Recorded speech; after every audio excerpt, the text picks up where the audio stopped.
Sí, entonces hablando del tema de Armagedón, hermanos, bienvenidos, Dios les bendiga a todos que nos ven en diferido, que están conectados con nosotros a través de Instagram. Hoy estamos tocando en nuestra serie que hemos titulado Eventos Futuros, la batalla del Armagedón. Tuvimos algunas dificultades con conexión, pero ya conectarnos con el pastor y vamos a iniciar este tiempo de bendición para todos. Saludos a los hermanos que se han conectado con nosotros. Dios les bendiga a todos ustedes. Sí, pastor, entonces te decía que habíamos tocado ese tipo de cosas, pero mi pregunta es, ya que tú estuviste contándonos que el Armagedón es casi, es lo que nosotros podemos denominar la Tercera Guerra Mundial, por la cantidad de naciones que se van a ver involucradas, ¿cierto? Porque si no, fuese una guerra local, cuando solo una, dos o tres naciones se involucran en un conflicto bélico. Pero cuando medio mundo o gran parte de las naciones más importantes son arrastradas a la guerra, entonces la denominamos guerra mundial. La pregunta que varios me han hecho y es, Pastor, ¿participará de alguna manera Estados Unidos dentro de la guerra? Ya que sabemos bien que Estados Unidos es aliado principal y estratégico de Israel, que Estados Unidos les proporciona armamento y dinero para financiar armamentos en Israel. Así que vemos a Estados Unidos como un protector sobre Israel, como aquel que hasta su Producto Interno Bruto y su presupuesto nacional es utilizado para darle donaciones a Israel. Entonces, ¿qué dices de eso? ¿Participarán también en Estados Unidos en la guerra del Armagedón? Bueno, literalmente no se habla de la presencia de Estados Unidos en esta guerra, pero yo creo, a título personal, en este momento Estados Unidos está librando una lucha de poderes,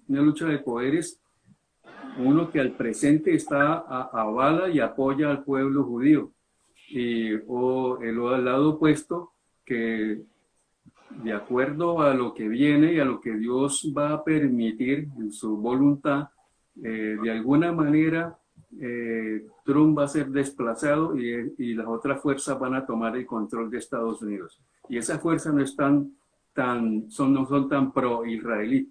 Entonces, a medida que avance el tiempo, tal vez Dios mediante nosotros no estemos ahí para ver esa situación, pero lo más probable es que no vayan a apoyar a Israel. Israel se va a quedar solo, va a depender totalmente de la ayuda divina. Y eso está de acuerdo con el escenario profético, porque si Israel dependiera humanamente de otra nación, la gloria no se la llevaría Jesús y las huestes celestiales, sino los hombres. Entonces, todo está preparado para que vaya en ese rumbo.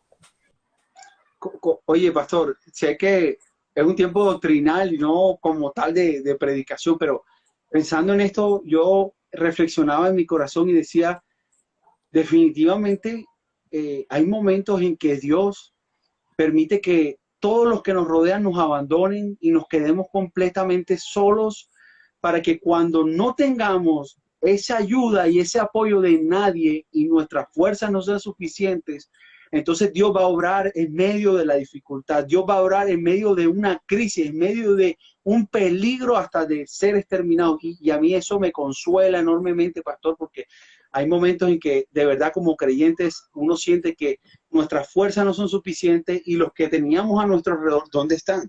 ¿Dónde están los que estaban alrededor? Y eso mismo le va a pasar a Israel. Bueno, eso mismo le pasó a Jesús, ¿no? Todos dijeron cuando todas las cosas estaban bien que lo defenderían hasta la muerte y cuando llegó el momento decisivo se quedó solo el Señor. Sí, correcto, correcto, pero de verdad que Dios a veces trata con el carácter del hombre de una manera especial, ¿cierto, pastor? Amén. Pero, pastor, ¿es cierto que va a ser un baño de sangre? O sea, que la sangre derramada en ese lugar será tan horrible que dice la escritura que llegará hasta la rienda de los caballos, o sea, hasta esa altura será el charco de sangre. Bueno, literalmente así lo dice, de acuerdo a la interpretación histórico-gramatical, así lo dice. Hay algunos teólogos interpretan la cosa de una manera figurada, creyendo que no es, o sea, es tan dramática la situación de llegar a pensar que es así, que prefieren, digamos, bajarle las revoluciones a lo que se está explicando ahí en la palabra, pero ciertamente va a haber un derramamiento de sangre, cual no algo ha existido en la historia de la humanidad, porque dice la Escritura, hasta el mismo Señor se manchará de sangre. Ah, ok, o sea, sí, tú citaste el pasaje donde lo mostraban a él con sus mantos llenos de sangre. Isaías 63, que dice, ¿quién es este que viene de Edom? ¿Qué es Edom? Edom es la parte De Saúl. hacia atrás y que también abarca a Arabia Saudita. O sea, ahí está Seba, Dedán, Moab, y todo eso forma Edom y parte de Jordania. Entonces, dice aquí la Escritura que son las naciones que vienen contra Jerusalén, no son unas naciones, son todas las naciones de alrededor. Hay dos conceptos ahí, uno muy occidental y otro oriental. El concepto oriental habla de cerca de que todas las naciones, abarca a todas las naciones alrededor de Jerusalén, que en su gran mayoría son musulmanas.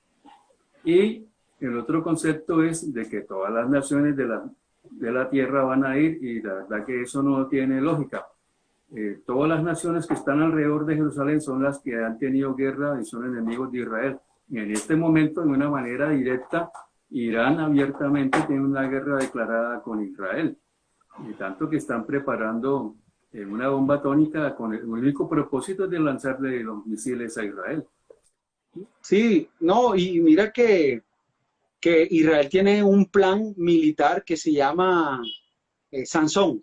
O sea, ellos tienen una ofensiva o una táctica militar que si ellos le llegan a disparar una bomba nuclear, ellos disparan todas las bombas que tienen y se destruyen ellos y destruyen a todos los que están alrededor de ellos. Esa es la mentalidad de guerra, y es un plan bélico que ellos tienen y que está registrado. Pero yendo a algo más, pastor, este anticristo, ¿verdad? Él, ¿qué le pasará durante el tiempo de Armagedón? Supongo que él será un personaje relevante en esa guerra. Bueno, son dos personajes relevantes en esa, uno humano y uno celestial. El humano es el anticristo y el celestial es Jesús. Entonces, al final de la guerra, al final de Armagedón, recordando el orden de esta guerra, número uno, que se seca el río Éufrates para que vengan los aliados del anticristo del oriente. Después viene la destrucción de Babilonia por instrumentos angelicales. Después, en vez de ir a Babilonia a hacer venganza, el anticristo se viene con sus ejércitos a tomar Jerusalén. Y es la caída de Jerusalén, que dice la palabra de Dios que la mitad de la ciudad irá en cautiverio y la otra mitad alcanzará a escapar. Y el anticristo va a ir a perseguirlos. Ellos van a ir a esconderse en Petra, Bosra, al sur, en Jordania. Y ahí, cuando el anticristo está acercándolos allá en Petra, en Bosra, en Petra y en Jerusalén, se está llevando a cabo por los líderes del pueblo el arrepentimiento y el reconocimiento de que realmente Jesús es el Mesías. ¿Quiénes los van a llevar a ellos a esa conclusión? Tres factores: las Escrituras; dos, los 144,000 que estarán predicando durante todo ese tiempo en Israel y en las naciones; y la presencia de los dos testigos. Son tres factores que van a llevar a Israel al arrepentimiento, al reconocimiento de Jesús como el Mesías, y van a clamar al cielo porque venga el Mesías, porque ellos van a reconocer que se han equivocado, que los falsos profetas que los llevaron a creer que el otro era el Mesías van a ser aniquilados, esos falsos profetas que los dirigieron a ese enfoque del Mesías. Entonces viene la regeneración de Israel, van a clamar con todo el corazón, van a llorar al ver a Jesús que viene, pero Jesús, cuando viene, no viene directamente a Jerusalén. Jesús va a venir, como dice Habacuc 3:3, va a venir a Bosra, a Petra. Y sería interesante leer lo que dice allí, porque tú sabes que en Mateo 24 habla de que cuando Jesús venga, dice, cuando Habrá muchos falsos cristos y falsos profetas, irán él allí, él allí, él allí. Y dice al final Mateo, cuando Jesús venga, todo el planeta sabrá que hay un suceso sobrenatural, porque como el relámpago que sale de oriente a occidente, así será el resplandor en todo el planeta del suceso astronómico que va a suceder en la venida del Señor. Entonces vamos a leer en Habacuc acerca de eso, que es interesantísimo. Tal vez muchas veces pasamos por ahí y nunca hallamos la interpretación correcta. En Habacuc 3 en adelante, del 1 al 13. Oración del profeta Habacuc sobre Sigino. Oh Jehová, he oído tu palabra y temí. Oh Jehová, aviva tu obra en medio de los tiempos, en medio de los tiempos hazla conocer. En la ira, acuérdate de la misericordia. Dios vendrá de Temán y el santo desde el monte de Parán. Su gloria cubrió los cielos y la tierra se llenó de su alabanza, y el resplandor fue como la luz, rayos brillantes salían de su mano, y allí estaba escondido su poder. Delante de su rostro iba mortandad, y sus pies salían carbones encendidos. Se levantó y midió la tierra, miró e hizo temblar las gentes. Los montes antiguos fueron desmenuzados, los collados antiguos se humillaron, sus caminos son eternos. He visto las tiendas de Cusán en aflicción, las tiendas de la tierra de Madián temblaron. Te airaste, oh Jehová, contra los ríos te airaste. Fue tu ira contra el mar cuando montaste en tus caballos y en tus carros de victoria. Entonces, aquí narra todo lo que va a suceder en ese momento, y el versículo 3 y 4, y el resplandor fue como la luz, rayos brillantes salían de su mano, y allí estaba escondido su poder. O sea, el resplandor que se va a manifestar cuando el Señor venga, como dijo Mateo, el relámpago que sale de oriente a occidente, esa será la señal de la venida del Señor. Que es cuando el Señor venga, va a ir a Bosra, allí en Petra, a proteger del asedio que tienen los ejércitos del anticristo sobre el pueblo judío, el remanente que está allí escondido. Y de ahí finalmente va a ir al Monte de los Olivos, va a colocar sus pies allí, el monte se va a partir de oriente a occidente, y después se va a desplazar de norte a sur y va a ser un valle para que también por allí los que están en Jerusalén puedan escapar al valle de los montes, dice la palabra del Señor. Ok, pastor. Ahora vamos a otra pregunta, y es, tú la vez pasada hiciste una aclaración muy marcada y decías que no podíamos confundir Armagedón con Og y Magog. Entonces, mi pregunta es, ¿qué diferencia hay entre la batalla de Gog y el Armagedón? Porque sabes que esto es citado en Ezequiel. ¿Qué diferencia hay entre la batalla de Gog y la de Armagedón? Bueno, en la batalla de Gog es acaudillada por Gog. A Gog muchos lo han catalogado como el líder de Rusia, por así decirlo. Pero hay otros intérpretes que lo ubican como el líder de las antiguas repúblicas soviéticas hacia el sur de Rusia, en Asia. Todas esas naciones, como 10, que terminan en Uzbekistán y todo eso, son musulmanas. Ellas van a ser aliadas del anticristo. Irán, Irak, Siria, Turquía y esas repúblicas, todas son aliados del anticristo. Entonces está también al sur Libia, Sudán y Etiopía. Sí. También aliada. Está Arabia Saudita, Seba de Dan. Egipto también. Egipto también. O sea, Israel está... para ellos llaman a Israel, a Estados Unidos lo llaman el gran Satán y a Israel el Satán pequeño. Entonces, porque es la única democracia en Medio Oriente. Es un estilo de vida diferente. Según ellos, Israel contamina la cultura musulmana.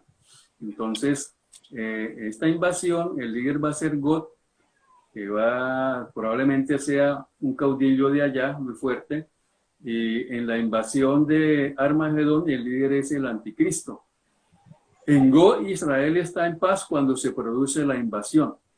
Y en Armagedón, Israel no está en paz, ya está en el desarrollo de la guerra cuando cuando se da esto.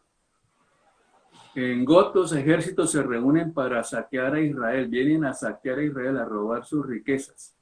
Y en Armagedón el propósito es exterminar a Israel y luchar contra el Señor. En Got se produce a mediados de la tribulación y Armagedón está al final de la tribulación. En Got, Rusia y sus aliados musulmanes invaden a Israel. Y aquí en Armagedón todas las naciones de alrededor invaden a Israel. En Got se produce para que todas las naciones sepan que Él es Dios. Dios permite eso para declarar su soberanía en el mundo. Y en Armagedón se produce para castigar a las naciones, número uno, que han estado en contra de Israel, número dos, castigar a las naciones por su pecado. Y Armagedón tiene también la razón de que es el trato de Dios con Israel para llevarlo al reconocimiento del Mesías. ¿Qué fuerzas militares o qué naciones estarán entonces envueltas en Armagedón? ¿Qué naciones puntualmente estarán envueltas ahí? Bueno, están todas las que están alrededor. Alrededor está el Líbano, que era cristiano, pero ya ahora es musulmán.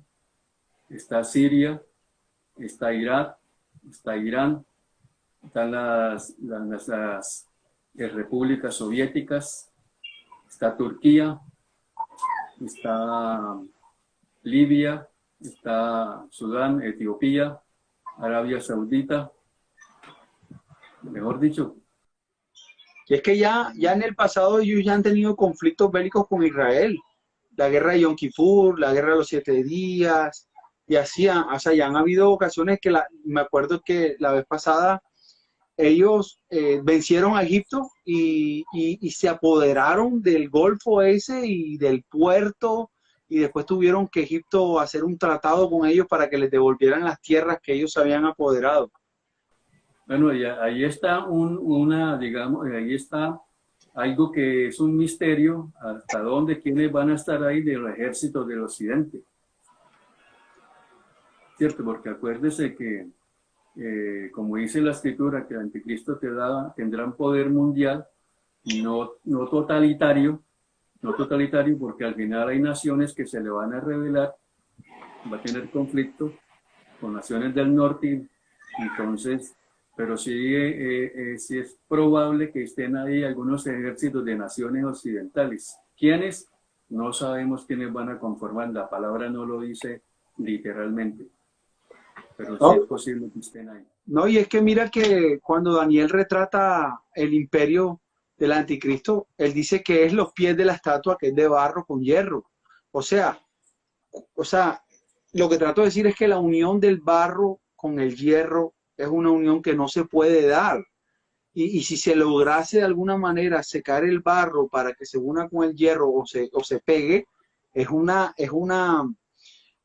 unión que es endeble, que es frágil, tanto que lo que nos indica es que serán como unas alianzas entre naciones, pero no será una alianza que perdure o que sean firmes, sino que será muy inestable esa alianza del imperio del anticristo.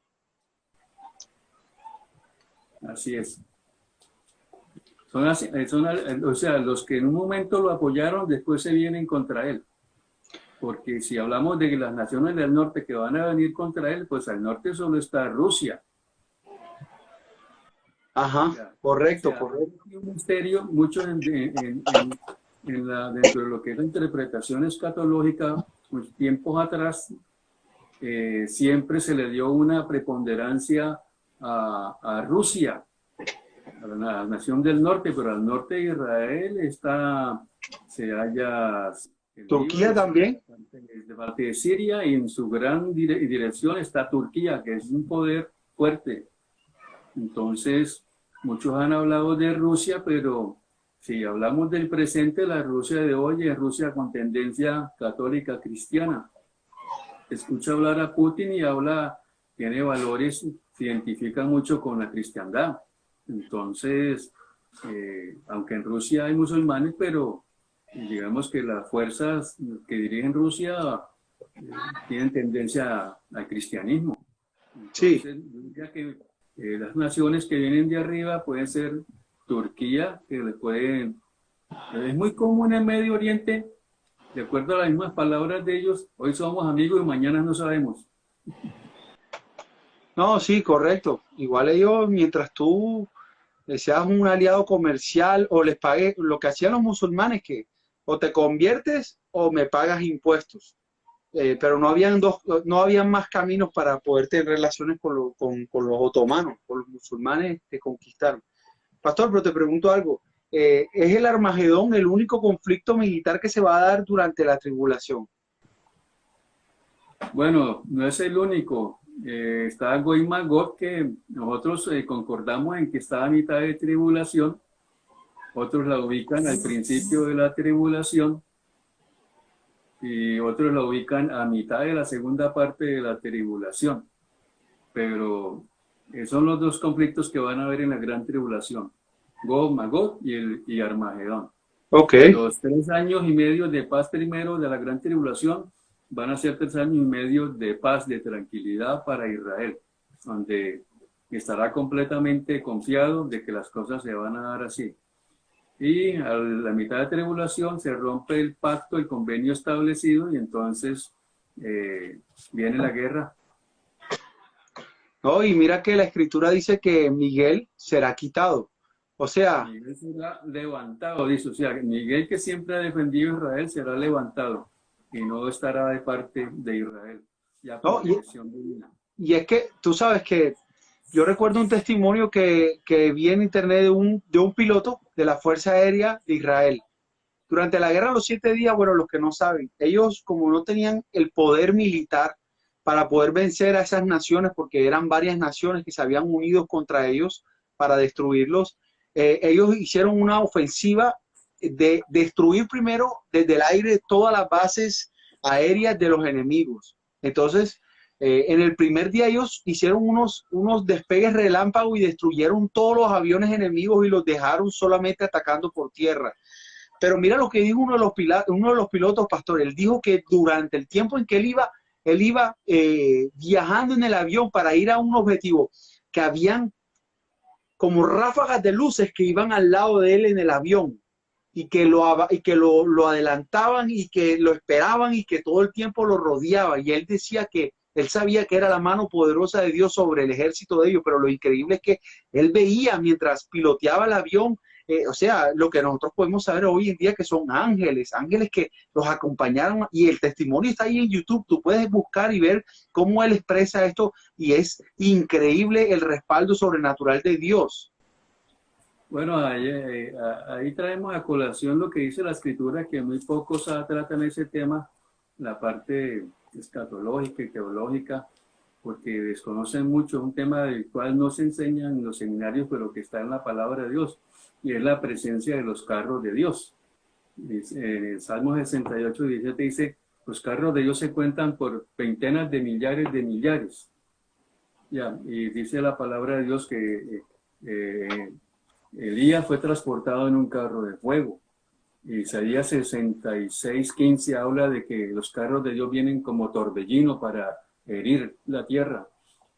Isaías 13 y habla acerca de los instrumentos de Jehová para herir. Ya.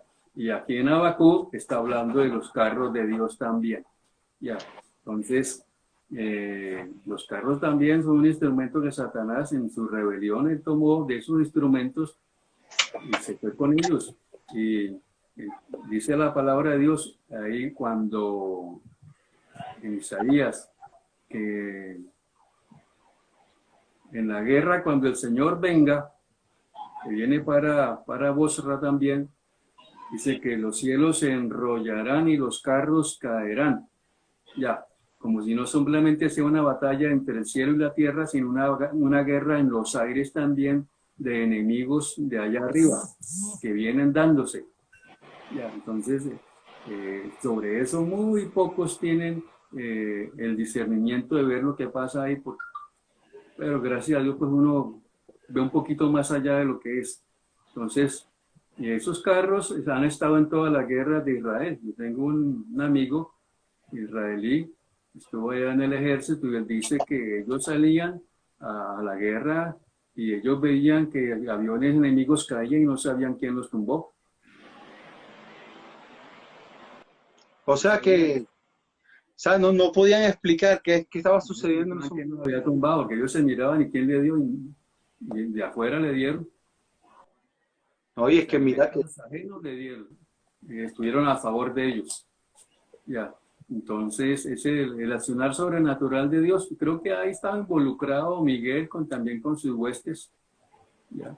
Entonces, nosotros vemos la Nueva Jerusalén, que es un cubo y no está aquí, viene de afuera. Y de unas medidas astronómicas para lo que son los transportes nuestros. Entonces, es una realidad que en algún tiempo nosotros vamos a tener el conocimiento de ella. Ay, mira que en épocas de Ezequías clamó y oró y Dios los guardó de los asirios. O sea, Dios destruyó a ese ejército y hizo que ellos y me da risa que los historiadores dijeron que una plaga los había golpeado y había matado tanta gente esa enfermedad que causó que ellos se retiraran otra vez a Siria, cuando la Biblia claramente no dice eso, dice que fue un ángel del Señor quien causó esa mortandad. Imagínate, mató a 185.000, un solo ángel. Ahora cuando el Señor viene, viene con ejércitos celestiales. Claro, claro, es que esa batalla es principalmente en el cielo, o sea, contra las huestes de maldad, contra los principados. Una guerra en los cielos y una guerra en la tierra. Una guerra celestial y una guerra humana. ¿No? Y es que yo lo dije en un programa anterior, cuando Daniel recibe la revelación de la profecía de las 70 semanas y del acontecer, fue tan fuerte la batalla que había en el cielo entre Miguel y el príncipe de Persia que tuvieron que enviar otro ángel para que le diera el mensaje a Daniel, porque, o sea, ellos dos estaban librando una batalla, y mira lo que dice Judas, que Miguel peleó contra Satanás y ¿qué le dijo? Jehová te reprende. O sea que Miguel, siendo tan poderoso, por su autoridad no pudo reprender a Satanás, sino que tuvo que invocar a alguien de más autoridad para que lo reprendiera. O sea, que Satanás y sus ángeles caídos, porque él no es, o sea, él es el que los dirige, pero él no es el único ángel caído. Imagínate, la tercera parte del cielo cayó con él. O sea, cuántas huestes espirituales llenas de poder no están en contra de nosotros los cristianos. Huestes espirituales arriba, en los segundos cielos, y huestes espirituales debajo de la tierra, en lugares de oscuridad. Apocalipsis dice que 4 ángeles que están decaídos, que están cerca del río Éufrates, serán liberados. Se le dará la autoridad y ellos vendrán. Y ellos llevarán a los...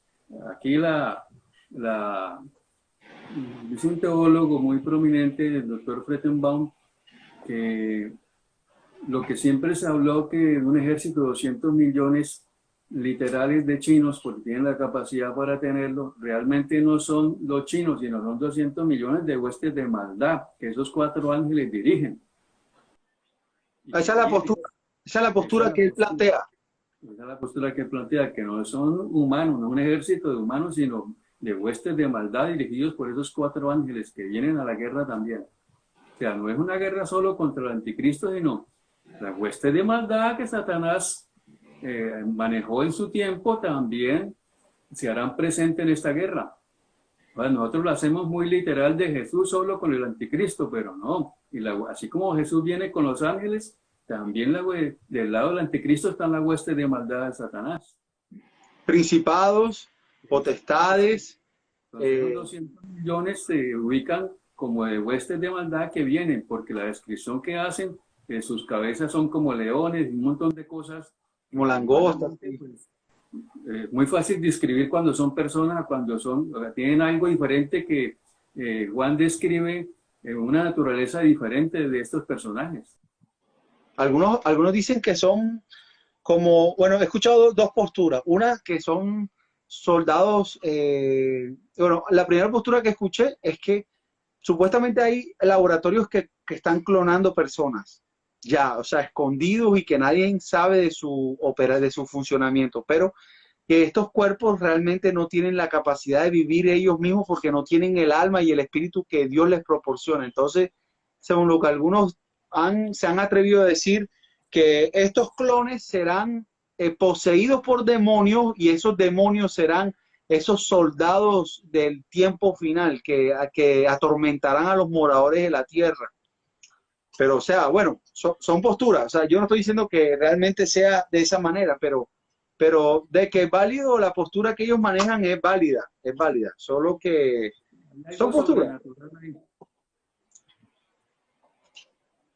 Ya, son cosas que de verdad que es difícil de, bueno, pero lo que sí es cierto es que lo que Juan describe son unos soldados, o sea, bueno, alguien a veces quieren interpretar en el Apocalipsis como de forma muy alegórica, pero a veces el Apocalipsis hay que interpretarlo de forma literal, o sea, lo que él dice.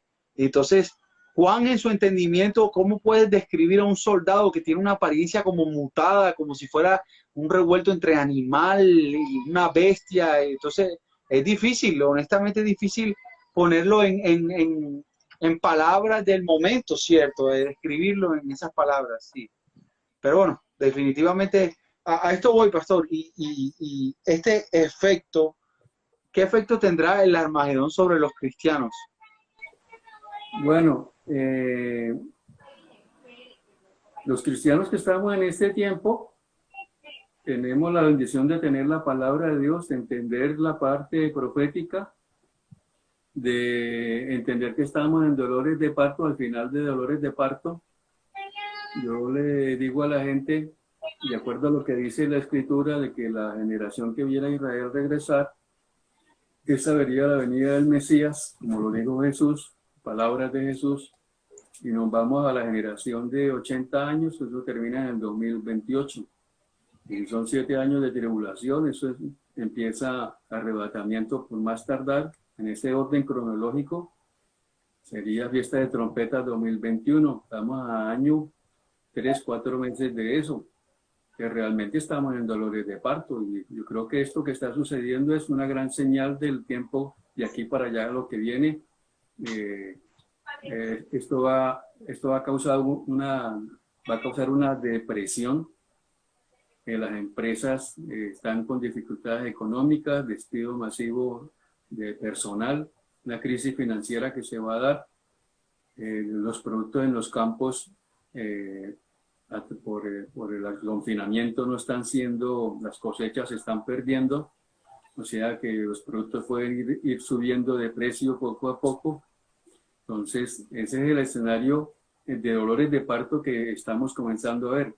Peste, hambre, falta que se levanten guerras, crisis internas, viene el programa del anticristo. Sí, el nuevo orden mundial. Yo voy a solucionar esto, tienen el dinero para manejar la gente, entonces ese es el escenario. Entonces nosotros tenemos a favor de que conocemos los tiempos y de estar preparados, de estar en sintonía con el Espíritu Santo y esperar el tiempo del arrebatamiento, de estar con el Señor. Para la gente que conoce al Señor en tiempo de la tribulación, que tuvieron testimonio de la palabra de Dios, pero no se comprometieron, entonces mucha gente que aceptará al Señor decidirá sufrir la persecución y el aislamiento y las crisis que se presenten, pero dice la palabra de Dios que a costo de su vida entrarán al reino de los cielos. Aquellos, creo yo, que van a sufrir más son los que están en la zona del Medio Oriente. La cristiandad de esa zona va a pasarla muy mal. Los que acepten seguir a Jesús, sufrir por Jesús, van a ser unos valientes en ese tiempo de la gran tribulación. Va a haber conversión de miles, porque en el tiempo de la gran tribulación van a predicar los 144,000, van a estar los 2 testigos, van a estar todavía las escrituras, van a tener evidencia de la realidad.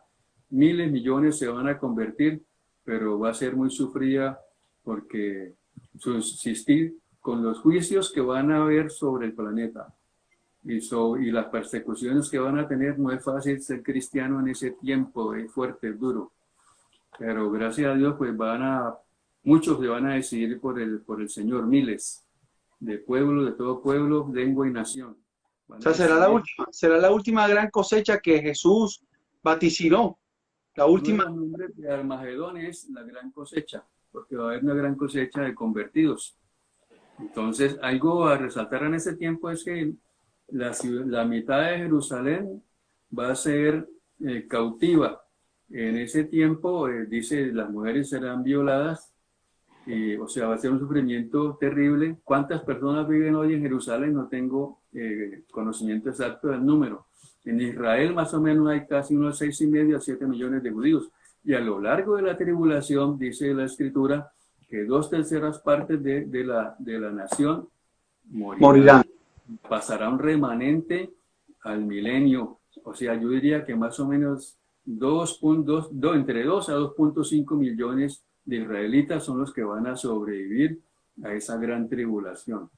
Entonces, difícil, duro, No, una pastor, situación. no solo eso. Primero, Apocalipsis profetiza que 1/3 de la población mundial va a morir. Y no en un largo tiempo, sino en un corto periodo de tiempo. O sea, que estamos hablando que si somos 8.000 millones de personas de aquí a allá, estamos aproximadamente, van a morir en lapso de puede ser de un tiempo o de un año o de un par de años, porque literalmente lo dice así, 2.600, o sea, imagínate, 2.600 millones de personas así, de un sopetazo, van a morir y después van a quedar aproximadamente, ponle tú, unas 5.000 millones de personas, va a morir 1/3 de las 5.000 millones, o sea, primero 1/3 y después 1/3 de lo que queda. O sea que estamos hablando que la población mundial va a quedar recortada aproximadamente a la mitad, así de fuerte y de violento va a ser ese tiempo de tribulación. Y quiero decir algo, hermanos, la gente hoy en día cree que esto es como en los tiempos de Noé. Va a llover, va a llover. Nunca ha llovido. No, que para qué construyes un barco si el mar está a 400 kilómetros. Tú eres loco, Noé. Hey, ven acá. Viene un tiempo. Dios te está diciendo, la verdad es esta, arrepiéntete, ven al Señor. La gente, no, eso es relativo, eso no. Y el Señor Jesús lo dijo, es como el tiempo de Noé. La gente estaba dándose en casamiento, o sea, estaba organizando banquetes y fiestas y bebida y me imagino que sexo y orgías, quién sabe qué cantidad de cosas no hicieron en esa época, que Dios los tuvo que destruir por su maldad y así mismo está sucediendo hoy, pastor. La Bueno, gente cree que esto no es verdad, o sea, cree que no, o sea, lo que tú estás diciendo, pastor, que tú nos estás diciendo desde hace varios miércoles, hey, el reloj profético indica que esto no pasa del 28, y si el 28 llega y no ha sucedido nada, en los próximos 10 años se va a dar lo que se va a dar y veremos las cosas. La gente no lo cree, pastor, esto no es una realidad palpable en tu vida. No, es como si yo te digo que por fumar cigarrillos te va a dar cáncer en el pulmón. La gente se sigue fumando el cigarro, a la gente no le importa. Así de adormecido está la gente. Ahora, yo no digo que la gente no pueda atender al mensaje, pero es que Pablo nos lo dijo, que en este tiempo vendrían amadores de sí mismos y vendrían personas que lo único que buscan es el culto a su persona y que no están interesados en las cosas de Dios. O sea, Pablo nos lo estaba diciendo que eran tiempos peligrosos. así es. Así es, son tiempos peligrosos y yo le digo a la gente, como Dios ha sido tan misericordioso que el Señor hubiera podido venir 20 años después de que Israel se constituyó como nación y estaría dentro de lo profético. Pero Dios esperó 20, 40, 60 y está esperando al final de los 80. Y su misericordia va más allá que Dios podría esperar hasta el 2030, diría yo, dentro del calendario judío. En el 2030 se cumple el año 6000 para ellos, que No, según la sí, sí, cronología del tiempo y profético para ellos, ellos dicen que el Mesías viene en el año 6000. Pero ya en Israel, en este tiempo, algunos judíos ya muy estudiosos esperan al Mesías para el año 2022. Quien viene en ese tiempo va a ser el falso Mesías. claro. Y por eso el afán del templo y de reunir al sacerdote y de hacerles exámenes genéticos de ADN para ver quién es de la tribu de Leví, quién es de la tribu de Aarón. Y te voy a decir algo, Pedro no se equivocó cuando en la segunda carta de Pedro, él dijo que hay personas que dicen, ¿y dónde está la promesa de su advenimiento? porque yo no veo al Señor. Llevan diciendo que el Señor va a venir y no ha venido. Y Pedro dice claramente que él no, o sea, que él no ha cumplido esa promesa, por lo que tú estabas diciendo, porque él no quiere que nadie se pierda. Dios está dándonos un extra time, un overtime, o sea, un tiempo adicional del que ya se marcó. Y este es el tiempo verdadero para que la gente se vuelva al Señor. Y yo estuve pensando esto, lo que decía Pedro. Lo que sí vamos a ver en este tiempo es un crecimiento de los dolores de parto. Una cosa y otra cosa y otra cosa. Se van a comenzar a dar en ese escenario profético ya hacia el final. Y mira, y yo te voy a decir algo. Yo mencioné lo de Pedro por una razón. Porque la semana pasada yo hice devocional de tiempo a solas con Dios con este pasaje. Y lo que me sorprendió es que, bueno, ya Dios nos prometió que se iba a deshacer la tierra, que iban a suceder mil cosas. Y Pedro nos está diciendo claramente, oye, que si estas cosas van a suceder, procura que Dios te encuentre irreprensible, que no tengas nada en contra de nadie, que la gente no te acuse de pecado, que estés limpio, que vivas de una manera santa, que puedas tener una conciencia tranquila delante de Dios y los hombres, porque Pedro dice que el final de todas estas cosas no es la destrucción del mundo, sino que cuando Cristo venga, ¿cómo nos va a encontrar? ¿Con qué corazón? O sea, y no solamente que nos encuentre adormecidos, sino peor, el cristiano que está en pecado, defraudando, haciendo cosas que a Dios no le agrada. Es la realidad. Estos mensajes nos tienen que llamar a que despiertes, que si tu vida está torcida, enderezala. Este es el tiempo que Dios ha diseñado para que tú cambies tu manera y Dios siempre te va a levantar y a restaurar a pesar de tus pecados. No esperes lo que dice Tesalonicenses, que como no quisieron creer a la verdad, entonces Dios les va a enviar un poder engañoso para que creyendo a la mentira se pierdan por cuanto no amaron la verdad. Entonces, sí, es la verdad, pastor. Él lo dijo, le dijo que el pecado de esta, yo me acuerdo que Jesús mandó a unos discípulos y ellos los rechazaron y Jesús les dijo, el pecado de estos pueblos es peor que el de Sodoma y Gomorra. O imagínate, Sodoma y Gomorra era una cosa tremenda. Y Jesús dice que quien rechaza el evangelio y el mensaje, tu pecado es peor que Sodoma y Gomorra. ¿Y qué le espera? Fuego y condenación. ¿Qué te puede salvar si no el evangelio de Jesucristo? Y si eso no es suficiente para ti, si eso no se ajusta a la medida de tu propia vida, ni a tu filosofía, ni a tu pensamiento, pues mi hermano, te informo que apaga y vamos, recoge las maletas que ya tú sabes para dónde vas. Más te vale que lleves bloqueador, gafas de sol y chancleta, porque el calor que se viene allá adentro es grande, mi hermano.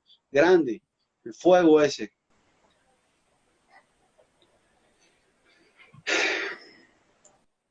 Pastor, y danos un entremés de qué efecto tendrá el Armagedón sobre Babilonia. Porque Babilonia es un personaje muy importante y que va a ser parte de nuestra temática de los miércoles. A ver.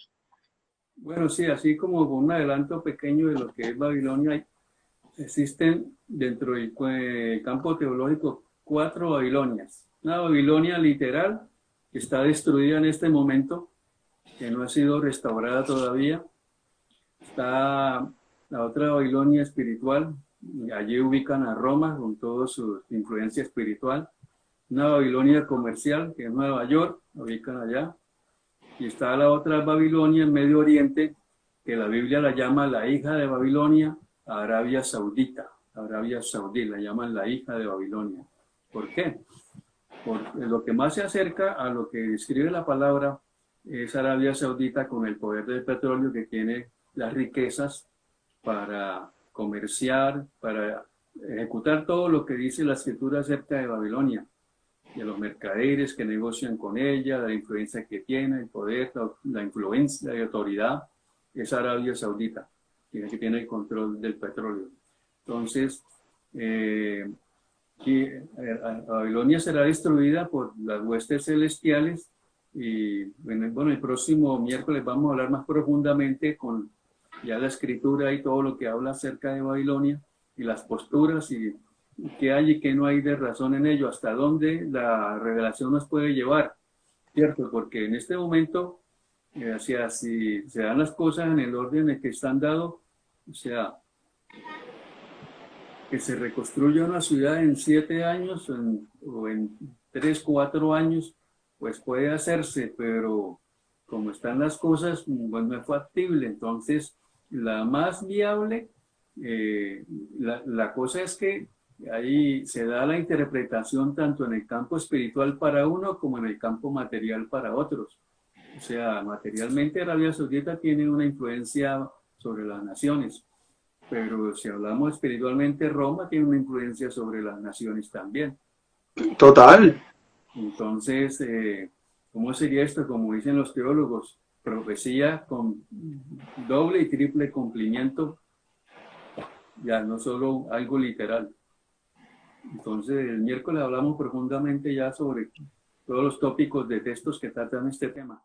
¿No? Y no podemos, honestamente, si vamos a repasar el tema de Babilonia, no podemos dejar de lado la pregunta, ¿surgen todas las religiones de Babilonia? Porque la Torre de Babel tiene también mucho que hablar acerca del carácter espiritual de esta Babilonia, desde donde empezó, desde allá. Entonces, bueno, vamos a organizarnos, pastor, para hacer ese rastreo completo y poder condensar todo eso en una hora de enseñanza. Amén. Pastor, gracias. Ok, queda ahí el saludo. Bueno, un saludo especial a toda nuestra audiencia. Invite a un amigo, comparta esto. Tú sabes que queda el programa ahí grabado. También lo estamos enviando a YouTube, lo estamos enviando a Facebook Live, estamos subiéndolos también, que usted puede tomarlo y enviarlo a un amigo, a familiares. Sirva de instrumento de Dios como si Dios rogase a través de usted con esta enseñanza bíblica, que otros entiendan la magnitud de lo que se acerca, que es una realidad. Que Dios les bendiga, paz y bendición. Nos vemos los jóvenes el sábado y domingo. Dios les bendiga. Pastor, gracias. Gracias por tu tiempo y tus enseñanzas. Dios te bendiga.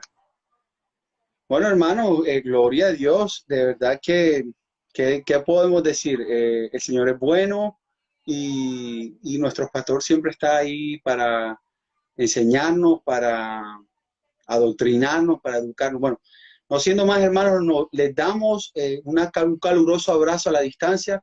Anhelamos que pronto salga ese decreto y podamos volvernos a congregar confiando en el Señor, que ya eso es pronto y que vamos a estar nuevamente juntos, adorando al Señor en la casa del Padre, ahí juntos. De verdad que este anhelo no solo está en mi corazón, sino en el corazón de muchos, de volver y de encontrarnos y de ser esa iglesia que Dios ama, que Dios ha apartado para Él. No siendo más, hermanos, ya saben, les damos que el Señor les bendiga, que los guarde y que los proteja durante esta semana. Dios les bendiga a todos.